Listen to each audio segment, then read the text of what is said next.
Hey guys, thanks for joining me for another Dokkan battle video, and today we're going to take a look at this Int Easy Angel Golden Frieza. Now, people are saying this guy is pretty bad, so we'll see if he's actually as bad as people say. I mean, I don't know, this guy can't be that bad, right? I don't know, I was looking at his kit, he looks okay. I just really want to see what the numbers look like, and I do have him on a pretty optimized situation here, I feel like. So we'll take a look at this guy, we'll see what he's actually looking like here, but I'm not expecting much based on how I hear people talking about this guy, right? One thing I will say is his sticker's pretty fire. That's not a bad sticker. Because he just got his easy, I did decide to actually sticker him, so looking pretty solid there. So he is a Resurrected Warriors like full 170 lead now, which is fine.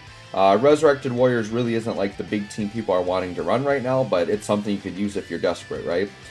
His super attack effect, he does greatly raise defense for one turn, which I think is good. So I do advise to go like pretty heavy additional on this guy to get, try to get as many defense stacks as you can. And then he lowers defense. Lowering defense is kind of not really good, right? But he raises defense at least. Now mind you can see I just mentioned going additionals. My old investment had him very heavy crit. So as I pull like dupes of this guy later on that I don't need, I'll probably just change those into additional. Or who knows, I might not even care to do that because if this guy's bad enough, I'm not going to use him, so why care, right? We'll see, though. We'll see. So let's look at his passive. And this is one of those things where it's just mind-boggling that, we're darn near to 2023, right? Like, it's almost 2023 at the time this guy's coming on global. And we're leaving negative stuff in the passive. Like, I thought we were done with this. Like, why is Dokkan leaving negative effects in people's passives? Like, this should have been done, like, well after Tech Super Saiyan 3 Broly. Like, they just need to stop with this. So, anyways, his passive is attack 250% and defense 150 at start of turn. All enemies attack minus 15%, plus an additional attack minus 7 for super class enemies and allies. So your allies are getting debuffed for 7% attack if they're super class, right? So that's kind of a bummer. It used to be 15, I think, so at least 7 isn't like the worst. Like, you're probably not going to super notice it, but it's just annoying that it's there, right? So if you're facing against superclass enemies, they're going to get debuffed for, what, 22%? Which is okay. But, I hear this guy being compared to, like, that Super Strike King Cold, who actually debuffs better, this guy. And who knows, maybe hits harder. I got to see what this guy's looking like. But kind of crazy. And then here's the other thing. So he gets another attack and defense 100 when there's a superclass enemy. So this guy isn't going to look as good against extreme class, right? So you kind of want to only use him against superclass. Attacks effective against all types when there's a reps of U7 category ally attacking the same turn. Now, this contradicts his kit a little bit, because most reps of U7 are going to be super class, and you kind of don't want to run him with super class. His one saving grace is this guy, right here, who actually is like one of his best linking partners and is on reps of U7. So this guy being an extreme class like totally saves it for me. So this is like what you are meant to run together, which is going to basically give him super effective against all types, which means you can basically forego crit on this guy completely if you really want to. Because honestly, that's probably the main way I'm going to run this guy is with that other physical Frieza. So if you're planning to do that, you could probably just forego crit on this guy completely and then go full dodge additional. And that's probably the way to build this guy. Once again, mine is built terribly wrong with all that crit. But once again, that was built on the old version of this guy, right? So if I were to fix this guy, I'd go full additional, full dodge for sure. And you'll see on my equips here, I went dodge and defense. So on the silver slot, I didn't have any additional or dodge. So I just put a crit there. And I figured that way he can have some crit. And then I would just take all of the other crit out of his hidden potential, right? But you would go like full dodge defense on equips if you can to really, maximize this guy. And here it is, full level 10 links. And he's on a lot of teams, right? So we'll see. I hope he's better than what people are saying, but I'm feeling like he's not going to be. Now here we go. First turn here, not optimal in terms of links, but we are getting 3 links active. We are double supported. But 300k starter turn defense with a great defense raise, which I believe is 50%. So he's roughly going to be 450k defense after super, which I think that's solid, like, right? That's solid. I think it's unfair to just, like, expect all these units to go in and tank Cell Max and to tank whatever. Although, that being said, I actually think this unit would tank Cell Max. Like, after super, 450k defense with type advantage, because I feel like that's kind of where, like, the Int GT17 was, and he was tanking Cell Max. So this guy might actually be able to tank Cell Max. So I'm okay with that. Once again, this is super like buffed up, double supported, right? So let's see what he does here. I'm actually going to try not to go crazy with Kuliza, because I feel like Kuliza could just triple super this guy out of here. Actually struggling for Ki a little bit, huh? But we've got the orbs we need, which is good. Alright, let's see what our turn 1 attack stat is with this guy. Once again, he's not really stacking at all. He just gets that 1 turn defense. So, like, literally what we see turn 1 is what we're going to get, right? Okay, 6.5. I mean, that's okay, right?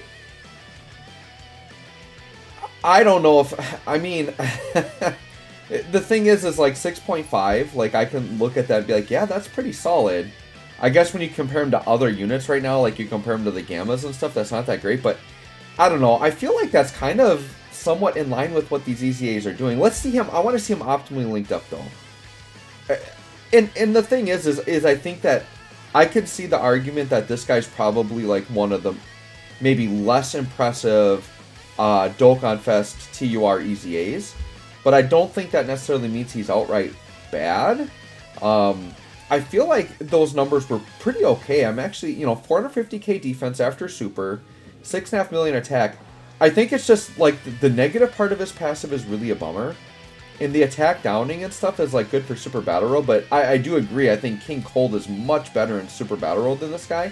And here's the thing. Okay, this is the comparison you want to make, right? This dude just put up, like, a 400k defense, 6.5 mil attack stat. The free-to-play Super Strike Mecha Frieza was putting up like 8 to 9 mil attack stats, and I think his defense was 400k plus also. So that's kind of crazy when you're thinking of like that free-to-play unit. Very easy to farm free-to-play unit, by the way. Kind of was putting up better numbers than this guy. That's the part that I think, yeah, makes this guy not look very good. All right, let's look at this turn, though. We've got a better linking partner. We're getting 5 out of 7. We're getting 5 out of 7 links here. And we are getting supported by Kuliza. Let's see what we're looking like here. Yeah, so about the same amount of defense, and this is the trade-off, right? That last turn we were double supported, didn't have as many links. Now we're getting more links, but now we're sacrificing a support unit. So about 300k defense, which I think is solid, right? I think this guy's going to be okay against normals and like difficult content. It's just supers are probably going to wipe this guy out unless he's got type advantage, right? Let's just make sure there isn't anything else I missed. I mean, he's pretty simple, right? And once again, here's the thing, though. These are his numbers well against the super class. Against the extreme class, this guy is like poo-poo doo-doo because he's losing 100% attack and defense in that situation, right?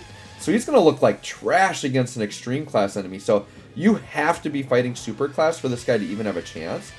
So when you look at it that way too, like with the fact that this guy has these restrictions, right? Because right now, like if we're looking at this turn here, right? Let's just, and this is a 200% leader skill, right? Like, let's look at this turn here. Okay, 7.3. Like, 7.3 is really good, and it's effective against all types. Like, that's actually really good. Like, I'm not mad at that at all. Like, that's solid, right? The thing is like, the really top-tier units these days, they have so much more built in, right? They have built-in additionals, maybe extra built-in crit, built-in dodge, whatever. This guy literally has super effective against all types, and is pretty much conditional to running with that one Frieza unit. Because once again, you usually want to avoid, I think, running this guy with super class units.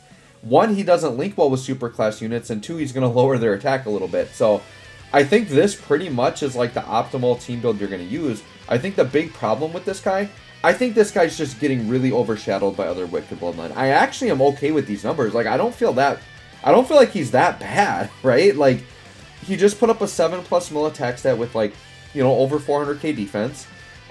It's just he's so overshadowed by Wicked Bloodline. Like, is there ever going to be room for this guy on this Wicked Bloodline team? Probably not, because there's, both the STR coolers are, like, miles better than this guy.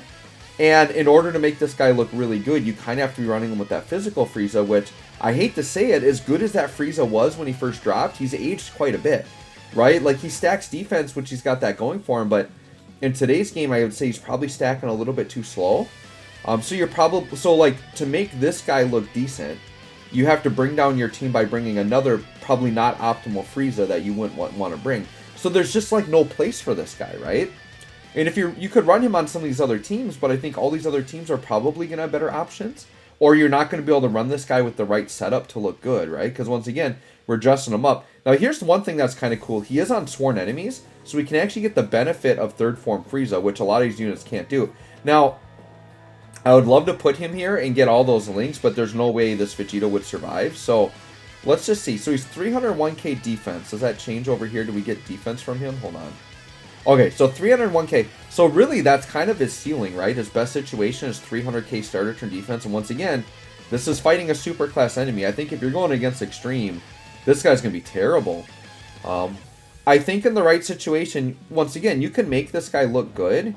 But I do kind of get what people are saying of why he's so underwhelming. Yeah, 7.5 mil, like that's a good attack stat. Like I'll take that, right? But it's just the how I have to sacrifice my team comp to get there, and kind of the setup I have to do. Not that this is like a terrible setup, right? The only thing I'm really doing wrong here is running these 2 metal coolers on rotation. But the thing is, it's like, okay, you're gonna run, if you're running this team realistically, you're running a physical metal cooler on rotation with an STR cooler on each rotation. That's what you're doing. Like, you're not going to give up a rotation spot for this Frieza when, like, both STR coolers exist, who are just insane.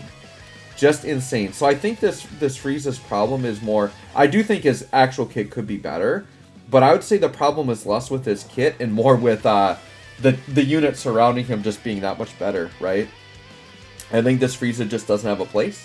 And he's overshadowed, you know? And, you know, the next time... You know, this guy definitely got an upgrade for, say, like, the reps of U7 team, if you're still running that for whatever reason, and then maybe you want to run him on rotation with, like... I don't know what. Maybe I guess the Frieza 17 card is probably his best linking partner on that team, but that Frieza 17 card is absolutely atrocious.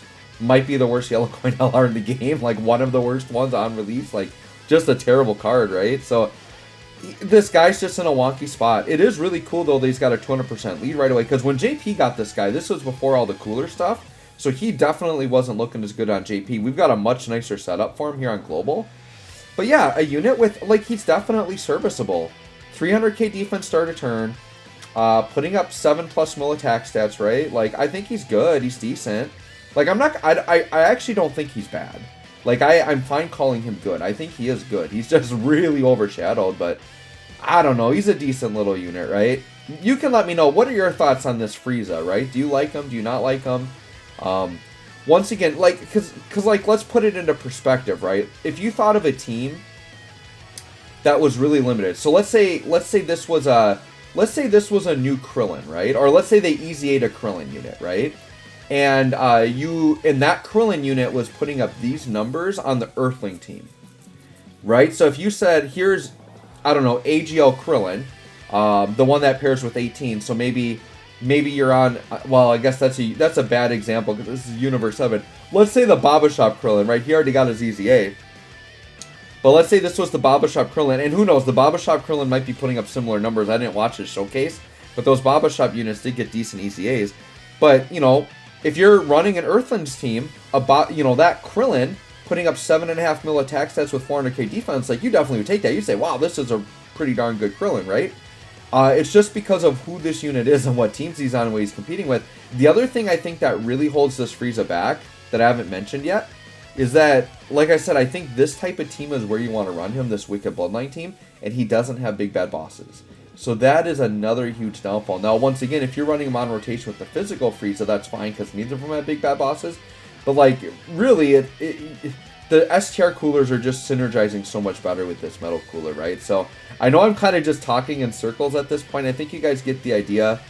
I think he's good. You know, summarize, 7.5 million attack stats, 450k defense. That's solid, right? Super solid numbers. He's just overshadowed. So, anyways, guys, I think we'll end the showcase there. Not really much else to look at. Let me know what you guys think of this Frieza. Thanks for watching. We'll catch y'all on the next one.